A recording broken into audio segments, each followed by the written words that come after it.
Hello students, मैं अमर सिंह, प्राध्यापक अर्थशास्त्र। ये एक मैंने छोटा सा प्रयास किया है सामाजिक विज्ञान के विषय को आसान बनाने के लिए। इसमें आपको सभी क्वेश्चन नहीं करवाए जाएंगे, सिर्फ हरियाणा बोर्ड में 2017, 18, 19 और 20 के जो प्रश्न हैं वो आपको यहाँ पे करवाए जाएंगे। पहले आपको सारे चैप्टर की अंडरस्टैंडिंग दी जाएगी और उसके बाद आपको इसके बारे में जो महत्वपूर्ण क्वेश्चन है सिर्फ वो करवाए जाएंगे। तो होपफुली ये आपके लिए फायदेमंद होगा। धन्यवाद। तो पहला अध्याय हमारा यूरोप में राष्ट्रवाद का अध्याय आपकी पाठ्य पुस्तक के हिसाब से 6 हेडिंग्स में बंटा हुआ है। फ्रांसीसी क्रांति और राष्ट्र का विचार, यूरोप में राष्ट्रवाद का निर्माण, क्रांतियों का युग, जर्मन और इटली का निर्माण, राष्ट्र की दृश्य कल्पना और छठा हमारा राष्ट्रवाद और साम्राज्यवाद। तो आज पहले अध्याय के पार्ट 2 में आपको इस अध्याय के जो रिमेनिंग 4 हेडिंग्स हैं आपकी पाठ्य पुस्तक के अनुसार वो आपको करवाए जाएंगे और उनसे संबंधित जो प्रीवियस ईयर्स में क्वेश्चंस आ चुके हैं वो आपको करवाए जाएंगे। तो पहला हमारा यानी कि तीसरा टॉपिक और आज का पहला टॉपिक हमारा हेडिंग है क्रांतियों का युग। तो इससे पहले वाले लेक्चर में हमने देखा था कि किस प्रकार 1815 के बाद जो रूढ़िवादी ताकतें थी वो वहां पर यूरोप में ताकतवर हुई और उन्होंने पुरानी जो पारंपरिक संस्थाएं थी और परंपराएं थी उनको स्थापित करने का काम किया। और इसी के तहत 1815 में उन्होंने फ्रांस में बूर्बो वंश के शासकों को स्थापित किया। तो इसी के तहत अगर हम देखें तो 1830 तक आते आते उन पुरानी पारंपरिक परंपराओं के खिलाफ लोगों का जो गुस्सा है वो फूटने लगा और वहां यूरोप में एक तरीके का क्रांतियों का युग शुरू हुआ।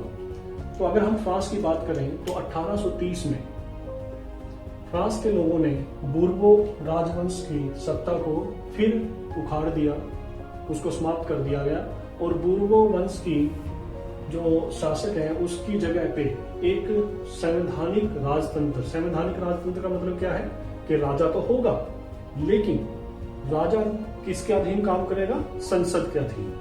तो वहां पर संवैधानिक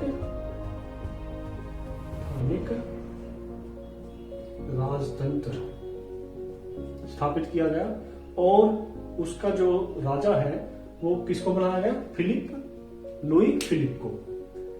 तो लेकिन अब ये जो 1830 में वहां पर घटना हुई फ्रांस में, तो इस फ्रांस की घटना से जो आसपास के देश थे उन पर भी प्रभाव पड़ा, क्योंकि मैटरनिख ने फ्रांस के बारे में बोला था कि जब फ्रांस छींकता है तो सारे यूरोप को सर्दी जुकाम हो जाता है। तो उसका कारण क्या है कि अगर यहाँ पे कुछ हुआ है तो उसका प्रभाव पूरे यूरोप में देखने को मिलेगा। तो 1830 में जब वहां पर फ्रांस में वो क्रांति हुई तो उससे जो जर्मन और स्विट्जरलैंड, उसके बाद यूनान, उसके बाद इटली, इन देशों में भी उसका प्रभाव देखने को मिला। यूनान में इसका प्रभाव देखने को मिला कि यूनान को स्वतंत्रता मिली 1832 में। तो यहां पर क्योंकि यूनान जो था वो ओटोमन साम्राज्य के अधीन था, इससे पहले वो एक खुद देश था और वहां पर उसी के लोगों का राज था, लेकिन धीरे धीरे वो ओटोमन साम्राज्य का हिस्सा बन गया और उनकी जो अस्मिता है या उनकी जो पहचान है वो कहीं ना कहीं गुम हो गई। तो इसी के तहत क्या हुआ कि यूनान में भी इन्हीं क्रांतियों का असर पड़ा और वहां पर किस्से कहानियों के द्वारा कवियों ने लोगों के बीच एक जो सामूहिक पहचान है, यूनानी पहचान है, उसको बनाने की कोशिश की। और इसी के तहत 1832 में कुस्तुतुनिया की संधि के बाद उनको स्वतंत्रता मिली। ये आपको अलग से क्वेश्चन करवाया जाएगा क्योंकि ये पहले क्वेश्चन आ चुका है यूनान की स्वतंत्रता के ऊपर, एक लघुतरात्मक प्रश्न। अब ये जो भी क्रांतियां हो रही थी तो इन क्रांतियों के होने पर एक प्रश्न ये भी उठता है कि क्या हमेशा जो बदलाव होते हैं वो ताकत और आर्मी यानी हथियार उसी के बल पे होते हैं? तो उसका जो उत्तर है वो क्या है? नहीं।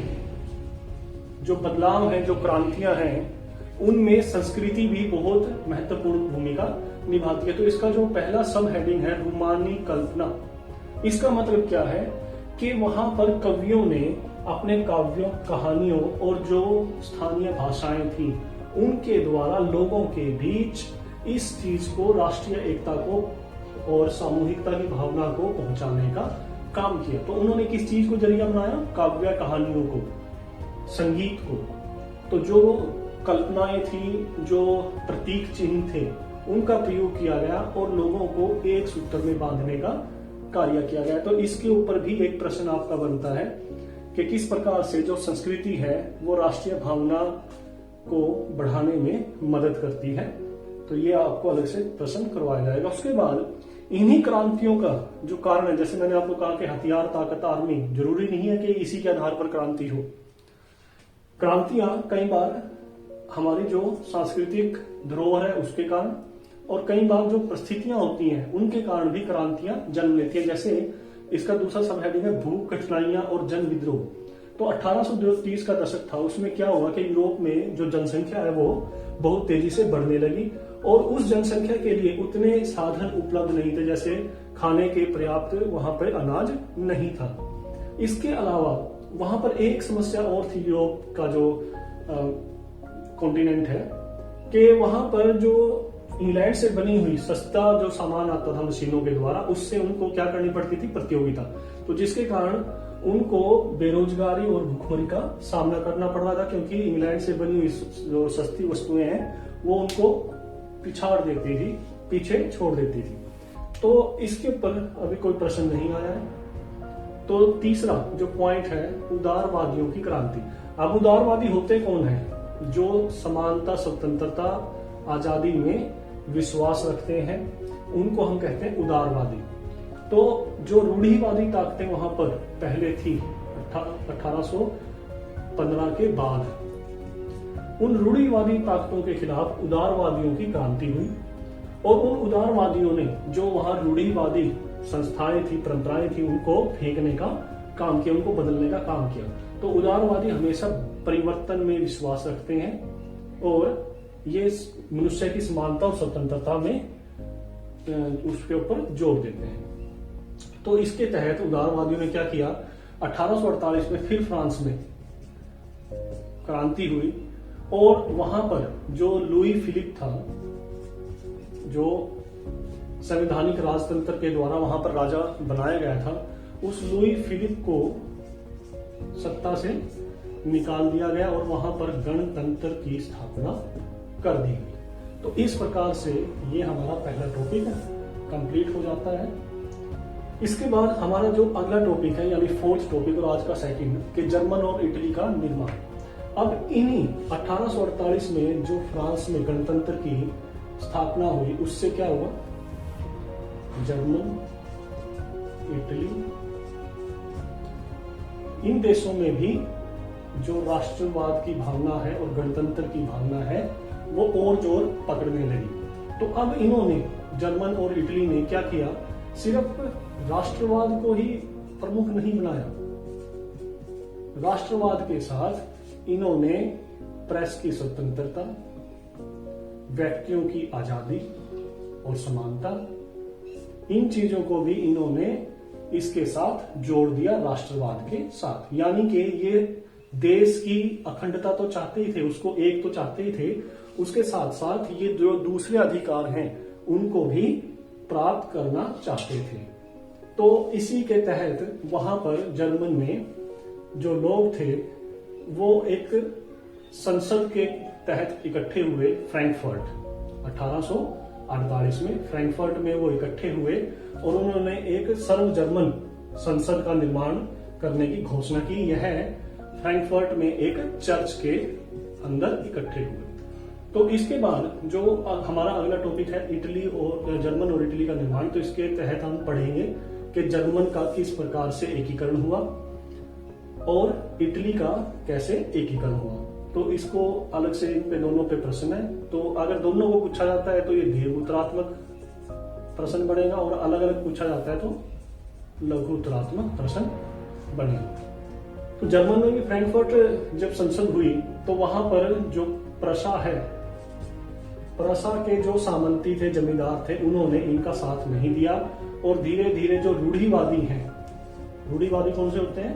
जो पुरानी संस्थाओं में और विचारों में विश्वास रखते हैं, रूढ़िवादी इस जो बदलाव है या क्रांति है उसको दबाने में, उदारवादियों की क्रांति को दबाने में सफल हुए और इन्होंने फ्रैंकफर्ट संसद को कामयाब नहीं होने दिया। लेकिन जब प्रशा के राजा ने इनका साथ देने की प्रयास किया या उन्होंने राष्ट्र को एक सूत्र में बांधने का जब नेतृत्व अपने हाथ लिया प्रशा ने, तो तब धीरे धीरे जर्मन का निर्माण हुआ और उसकी जो कमान संभाली ओटोमन वॉन बिस्मार्क ने। ऐसे ही इटली में भी वहां पर 7 राज्यों में वो बटा हुआ था, 7 भागों में, लेकिन उन 7 भागों में से सिर्फ एक भाग में ही वहां के लोगों की सत्ता थी, जो था सार्डिनिया पिडमोंट। बाकी में उत्तर में ऑस्ट्रिया हैब्सबर्ग और जो दक्षिण है वहां पर स्पेन के बुर्बो वंश का राज था। तो 7 में से सिर्फ एक में वहां इटली के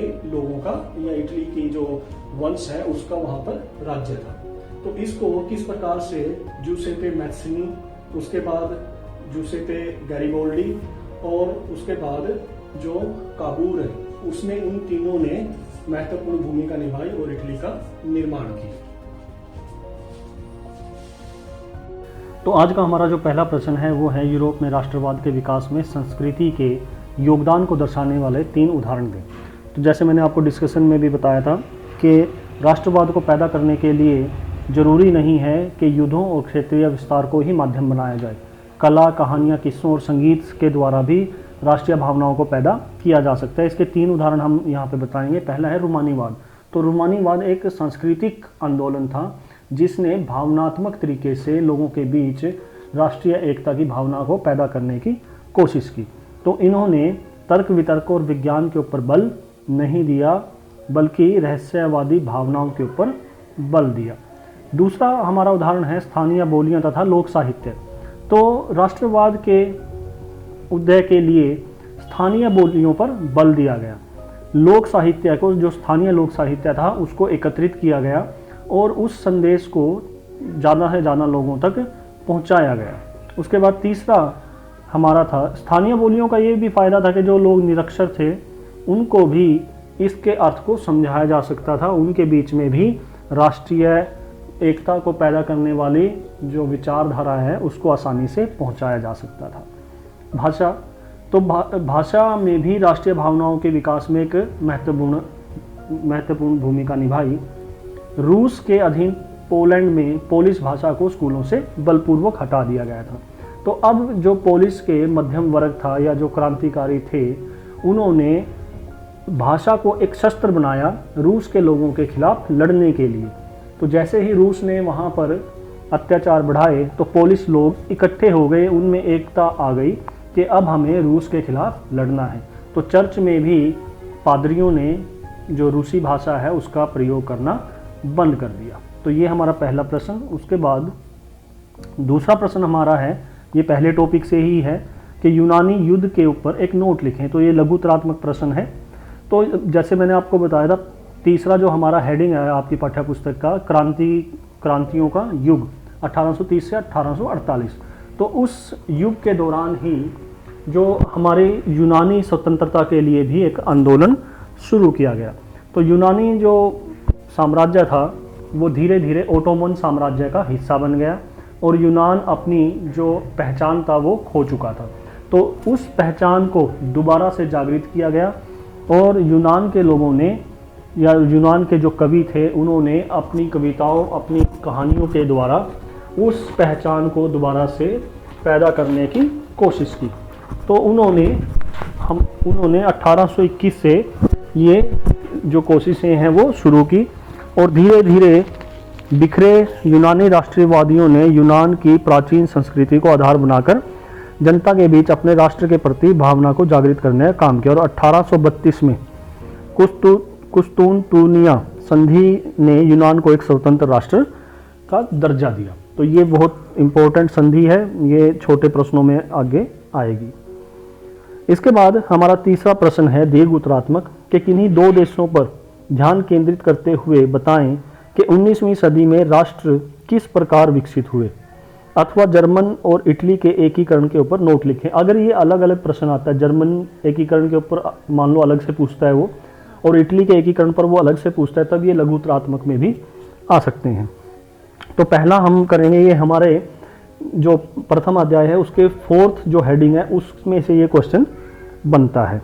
तो जर्मन का राष्ट्र के रूप में विकास। तो पहला 1848 में जर्मनी के मध्यवर्गीय राष्ट्रवादी लोगों ने जर्मन महासंघ के अलग अलग क्षेत्रों से जोड़कर एक नवनिर्वाचित संसद, जिसको फ्रैंकफर्ट संसद, द्वारा शासित राज्य बनाने की कोशिश की। मगर जो ये उदारवादियों की पहल थी उसको फौज, राजशाही और जो भूस्वामी थे उन्होंने मिलकर दबा दिया। तीसरा पॉइंट, परंतु इस प्रक्रिया को निर्णायक मोड़ उस समय मिला जब प्रशा ने इसको दबाया। पहले वो इसके पक्ष में नहीं था, लेकिन जब प्रशा ने ये सोचा कि अगर जर्मन जो छोटे छोटे जो टुकड़े थे उसके वो सारे मिलकर एक राष्ट्र बनता है तो उसमें ज़्यादा फायदा है, तो उसने इसका नेतृत्व किया, सारे उसको जर्मन के जो छोटे छोटे भूभाग हैं उनको जोड़ने का। तो तब इससे एकीकरण की प्रक्रिया को बल मिला। उसके बाद उनका जो इसमें सबसे महत्वपूर्ण जो भूमिका निभाई वो ओटो वॉन बिस्मार्क ने निभाई। इसको आयरन एंड ब्लड पॉलिसी अपनाने के लिए भी जाना जाता है। तो उसने सेना और नौकरशाही की सहायता ली और 7 वर्षों के दौरान ऑस्ट्रिया, डेनमार्क और फ्रांस से 3 युद्धों में प्रशा की जीत हुई और एकीकरण की प्रक्रिया पूरी हुई, क्योंकि ये सभी भी उसके क्षेत्रों में अपनी कुछ ना कुछ दिलचस्पी रखते थे। तो जनवरी 1871 में वर्साय में हुए एक समारोह में प्रशा के राजा, तो उसमें जो उन जर्मन के जो जितने भी अलग अलग राज्य थे छोटे छोटे, उनमें जो सबसे मजबूत और बड़ा था वो प्रशा था। तो उसके राजा विलियम प्रथम को जर्मनी का सम्राट घोषित कर दिया गया। इसके बाद इटली का राष्ट्र के रूप में विकास। तो इटली भी जर्मनी की तरह अलग अलग जो 7 उसमें थे वंशानुगत राज्यों में उसमें बटा हुआ था। तो जर्मनी की तरह इटली भी राजनीतिक विघटन का एक लंबा इतिहास था। इटली अनेक वंशानुगत राज्यों यानी कि वंशों से चले आ रहे राजाओं उनमें वो बटा हुआ था। उसके बाद दूसरा पॉइंट हमारा इसमें बन सकता है, 19वीं सदी के मध्य में इटली 7 राज्यों में बटा हुआ था और 1830 के दशक में जब क्या था, क्रांतिकारियों का युग, वो हेडिंग उसमें से जूसेपे मैत्सिनी हमने पढ़ा था, ने एकीकृत इतालवी गणराज्य के लिए एक सुविचारित कार्यक्रम प्रस्तुत करने की कोशिश की। उसके बाद 1859 में सार्डिनिया पिडमोंट के शासक विक्टर एमेनुअल के प्रमुख मंत्री ने ऑस्ट्रियाई बलों को हराया। तो ये इन 7 राज्यों में से सिर्फ यही एक सार्डिनिया पिडमोंट था जो कि इटली के जो वो वंश हैं उन्हीं के द्वारा ये शासित था। जो और थे वो इटली के अलावा लोगों द्वारा शासित था। 1860 के बाद गैरीबाल्डी के नेतृत्व में सैनिकों और स्वयंसेवकों ने दक्षिण इटली और 2 सिसिलियों के राज्य में प्रवेश कर लिया और स्पेनी शासकों को हटाने के लिए स्थानीय किसानों का समर्थन लिया। तो यानी कि जो इटली का जो साउथ का भाग था वो किन के द्वारा शासित था, स्पेनी शासकों के द्वारा।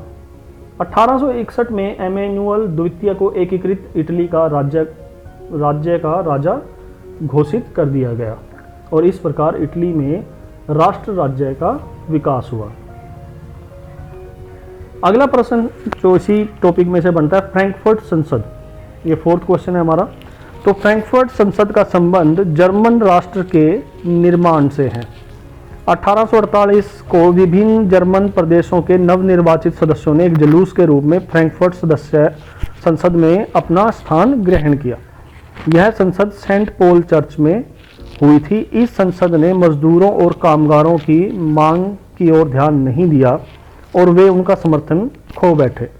अंत में सैनिकों को बुलाया गया और संसद को भंग कर दिया गया। तो इस प्रकार हमने जो पढ़ा था कि क्रांति जो रूढ़िवादी ताकतें हैं उन्होंने जो उदारवादी राष्ट्रवादी ताकतें थी वो 1948 में दबा दी। लेकिन राजाओं को अब ये बात समझ में आ चुकी थी कि अगर वो लोगों के अधिकारों को मान्यता नहीं देंगे तो वो ज़्यादा दिन तक निरंकुश शासन को जारी नहीं रख सकते।